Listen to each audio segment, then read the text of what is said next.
এবার রান্না করা হবে উচ্চ কুমড়ো ভাজা আর পটল দিয়ে মাছের ঝোল। কেটে রাখা কুমড়ো দিয়ে দিলাম কুচনো পেঁয়াজ, দিয়ে দিচ্ছি একটু নুন আর একটু হলুদ গুঁড়ো, নেড়ে ছেড়ে নামিয়ে দেবো। মাছগুলোকে আমি নুন হলুদ মাখিয়ে রেখেছি, আমি মাছগুলোকে এক এক করে ভেজে নিচ্ছি। মাছগুলোকে আমি উল্টে দিচ্ছি।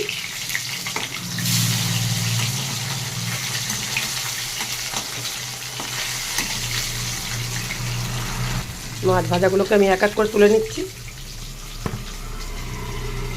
সব কটা মাছ আমি তুলে নিলাম।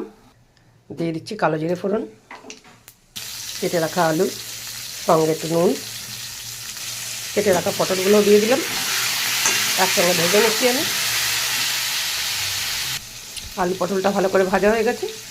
দিয়ে দিচ্ছি আদা বাটা, 1 চামচ করে লঙ্কা জিরে হলুদের গুঁড়ো, একটু গরম জল দিয়ে দিলাম মশলাটা কষানোর জন্য।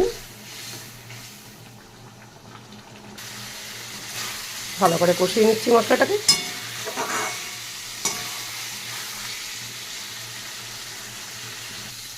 ঝোল করার জন্য উষ্ণ গরম জল দিয়ে দিচ্ছি। মাছের ঝোলটা ফুটে উঠেছে, আমি এক এক করে মাছগুলোকে দিয়ে দিচ্ছি।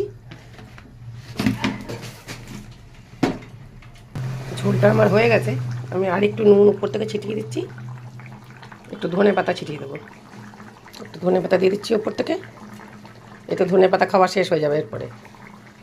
আর নতুন সিজনের সবজি হচ্ছে পটল, তাই দিয়ে পাতলা ঝোল করেছি।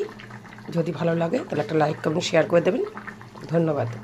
এই হচ্ছে মাছের ঝোল, উচ্ছে কুমড়ো পেঁয়াজ দিয়ে ভাজা আর 2 পিস পটল ভাজা।